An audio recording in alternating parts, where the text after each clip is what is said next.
salam jumpa teman-teman. Salam jumpa, salam sehat, dan salam satu tujuan teman-teman. Kita sore ini lagi di kebun lagi ya teman-teman. Karena ini mau ngecek ini ya, ada daun pisang yang kena dimakan ulet itu ya.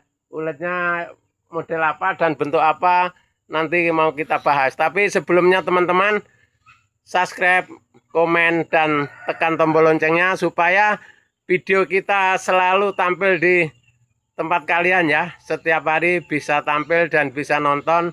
Dan mudah-mudahan kalian nontonnya sampai habis supaya tidak gagal paham ya teman-teman ya. Jadi pembahasannya begini teman-teman.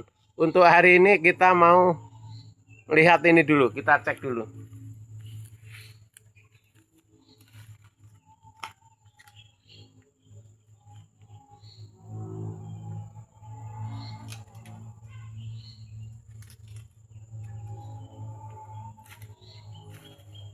Oh, jadi gini teman-teman, kalau untuk binatangnya tidak berbahaya ya, tidak berbahaya, tidak menimbulkan kerugian itu karena hanya ular-ular biasa. Justru kalau ular biasa ada, itu untuk di sini kan banyak burung teman-teman. Ada burung jalak dan burung lain-lain itu yang matoki ular-ular ini ya. Jadi makanya daunnya yang linting nggak ada ya teman-teman. Daun yang linting itu nggak ada. Karena udah sama dengan kita melihara burung ya, walaupun kita tanaman pisang yang baru ini umur 1,5 bulan, yang bawah malah 2 bulan ini teman-teman. Yang bawah ini 2 bulan, ini 1,5 bulan ini sana ini. Nah itu, kalau yang belakang sana itu udah panen teman-teman, karena dulu barisannya lebar-lebar kan.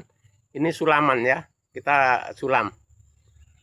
Jadi karena kita ini di kebun sendiri teman-teman, kita santai aja, kita sambil kerja, sambil bikin konten, nah sambil cerita, siapa tahu nanti bermanfaat untuk orang banyak ya teman-teman, khususnya untuk petani-petani yang belum mapan ya. Artinya belum mapan begini, lagi datang dari Jawa, di sini belum punya pengalaman mengolah tanah di Kalimantan, nanti masih awal main cangkol itu nggak temakan teman-teman ya. Kalau pengalaman di Jawa dipakai di sini, langsung dari buka hutan langsung kita cangkol, itu hasilnya masih kurang teman-teman ya, kurang bagus. Tapi yang bagus itu untuk lahan itu buka pertama 2 kali tanam baru dicangkol teman-teman kalau bisa ya. Itu kalau di Kalimantan, karena tanah yang di atas itu kan masih subur teman-teman. Kalau dicangkol dia makin ke bawah, sedangkan akar-akar tanaman kita ini kan di atas teman-teman. Termasuk kalau tanaman sayuran di atas, kalau ini pisang ini cuman sekitar di atas aja, nggak nyampe ke bawah juga. Jadi kalau kita nyangkolnya 30 cm atau 40 cm, nah dibolak-balik gitu, kita humusnya masuk ke dalam sana teman-teman. Jadi untuk kita pertumbuhan tanaman kita ini masih perlu asupan pupuk baru gitu ya. Jadi kalau kita kita cacah aja, cara nanam kita cangkol, lubang sedikit kita lubang, kita isikan, kita tanam, itu baru teman-teman. Kalau sampai kita cangkol 30 cm 40 cm terus gulutannya itu belum masuk teman-teman ya.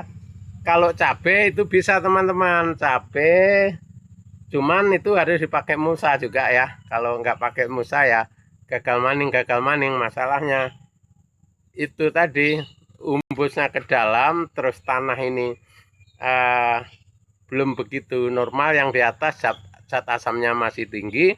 Kalau kapur dolmitnya kurang banyak, itu masih kurang bagus teman-teman. Kita di pertanian ini kalau di Kalimantan teman-teman masih kebanyakan dolmit itu ya. Dolmit masih pemakaian masih besar teman-teman, masih tinggi pemakaian dolmitnya karena zat asamnya masih tinggi, terutama dari akar-akar busuk teman-teman. Akar busuk ini masih banyak betul, jadi maka humusnya masih itu tinggi, humusnya masih rendah, asamnya tinggi. Terus tanah ini kalau belum diolah 1 tahun, atau 3 kali nanam teman-teman itu belum begitu bagus ya. Nah, biasanya di Kalimantan ini teman-teman, pertama kita tanamin padi, kedua labu, ketiga jagung, dan seterusnya itu jagung.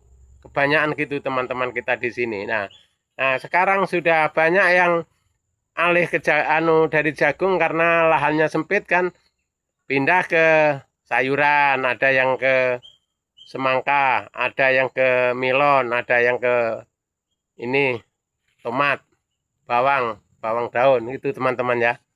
Karena semakin lama teman-teman yang punya lahan ini kan banyak ditanamin sawit ini.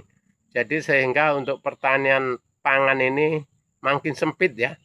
Makin sempit di Kalimantan ini. Terkecuali kita nggak dilarang di pemerintah, kita buka-buka di lahan kosong yang di gunung. Nah, itu masih luas teman-teman. Cuman namanya kita masyarakat ini kan masih takut sama pemerintah teman-teman ya. Kita mau buka hutan bakar nggak bisa kan.